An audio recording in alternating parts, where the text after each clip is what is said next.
नमस्कार दोस्तों, आप देख रहे हैं समाचार पाओ यूट्यूब चैनल। समय हो गया है आज की ताजा खबरों का।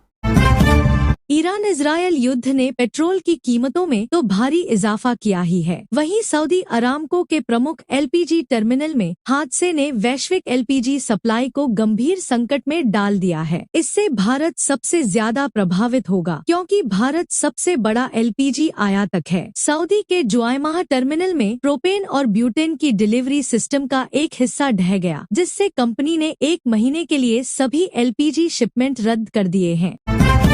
इजरायल अमेरिका के हमले में ईरान के सर्वोच्च नेता अयातुल्लाह खामेनेई की मौत के बाद भारत में लगातार प्रदर्शन हो रहे हैं। कर्नाटक में चिकबल्लापुर के अलीपुर गांव में लोगों ने रविवार को खामेनेई की मौत का गम मनाया। ईरान के साथ धार्मिक और सांस्कृतिक संबंधों के लिए प्रसिद्ध इस गांव को 3 दिन बंद रखने का ऐलान किया गया है। इस गांव को मिनी ईरान भी कहते हैं क्योंकि यहाँ की अधिकांश आबादी शिया मुसलमान है। नागपुर के राउलगांव स्थित गोला बारूद निर्माण कंपनी एसबीएल एनर्जी लिमिटेड में हुए धमाके में मृतकों की संख्या बढ़कर 19 हो गई है। मामले में एक्शन लेते हुए पुलिस ने एसबीएल एनर्जी लिमिटेड के 9 डायरेक्टर्स को गिरफ्तार कर लिया है। पुलिस ने कंपनी के 21 डायरेक्टर्स और शेयरधारकों के खिलाफ मामला दर्ज किया है। धमाका नागपुर की कटोल तहसील स्थित कंपनी एसबीएल एनर्जी लिमिटेड की डेटोनेटर पैकिंग इकाई में हुआ। ईरान ने पाकिस्तान पर आरोप लगाया है कि उसने अमेरिका को उसके खिलाफ हालिया सैन्य हमलों के लिए अपना एयर स्पेस इस्तेमाल करने दिया। ईरानी रिवॉल्यूशनरी गार्ड कॉर्प्स के एक सीनियर कमांडर ने कहा कि यदि पाकिस्तान ने ऐसा किया है तो वह सुरक्षित नहीं रहेगा, उसे इसकी कीमत चुकानी होगी।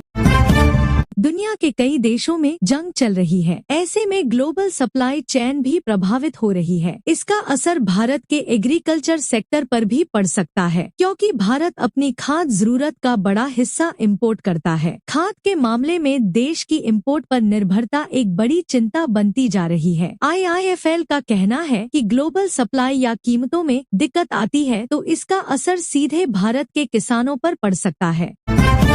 महाराष्ट्र के पालघर जिले में स्थित एक केमिकल प्लांट में ओलियम गैस का रिसाव हुआ है। अधिकारियों ने बताया कि सूचना मिलते ही फायर ब्रिगेड, NDRF और आपातकालीन की कई टीमें मौके पर पहुंची। रेस्क्यू टीमें प्लांट से गैस रिसाव रोकने की कोशिश में लगी हैं। प्रशासन ने एहतियात के तौर पर इलाके से करीब 2600 लोगों को सुरक्षित जगहों पर शिफ्ट किया है। फिलहाल घटना में किसी के हताहत होने की जानकारी नहीं मिली है।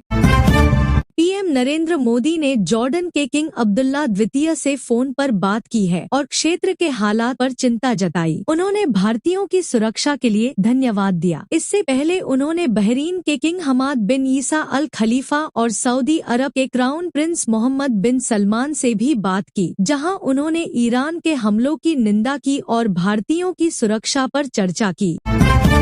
अमेरिकी राष्ट्रपति डोनाल्ड ट्रंप ने ईरान पर हमले को लेकर बड़ा बयान दिया है। उन्होंने कहा है कि ईरान ने हमेशा धोखा दिया। ईरान की मिसाइलें हमारे लिए खतरा है। उनके एटमी ठिकानों को नष्ट करेंगे। हमें ईरान के परमाणु हथियार मंजूर नहीं। ईरान के खिलाफ जंग 4 से 5 हफ्ते, इससे ज्यादा भी चल सकता है। ईरान पर और बड़े हमले करेंगे। जरूरत पड़ी तो ग्राउंड ऑपरेशन करेंगे। चेतावनी के बाद भी ईरान ने हमारी बात नहीं मानी।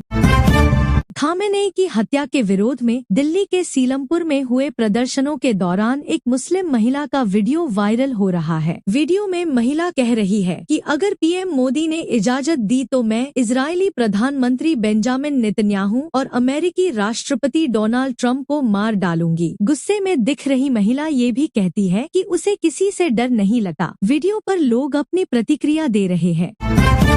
फ्रांस के राष्ट्रपति इमैनुएल मैक्रों ने बड़ा बयान दिया है। उन्होंने कहा कि फ्रांस अपने परमाणु हथियारों की संख्या बढ़ाएगा। साथ ही फ्रांस परमाणु हथियारों से लैस अपने विमानों को सहयोगी देशों में अस्थायी रूप से तैनात करेगा। वर्तमान में फ्रांस के पास परमाणु हथियारों की संख्या 300 से कम है। साल 1992 के बाद यह पहली बार होगा जब फ्रांस अपने परमाणु हथियारों में वृद्धि करेगा।